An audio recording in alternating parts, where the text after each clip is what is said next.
வெற்றி வேலுடன் சேவர் கொடி ஏற்றி வைத்து வெற்றி வேலுடன் சேவர் கொடி ஏற்றி வைத்து எங்க ராஜாதிராஜனுக்கு முடிசூட்டுவோம்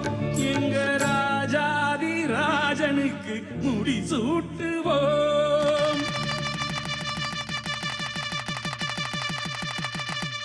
சந்தனம் மணக்குது கற்பூரம் ஜொலிக்குது சந்தனம் மணக்குது கற்பூரம் ஜொலிக்குது கந்தகிரி கோயில் வந்தால் நன்மையெல்லாம் நடக்குது கந்தகிரி கோயில் வந்தால் நன்மையெல்லாம் நடக்குது நன்மையெல்லாம் நடக்குது முருகா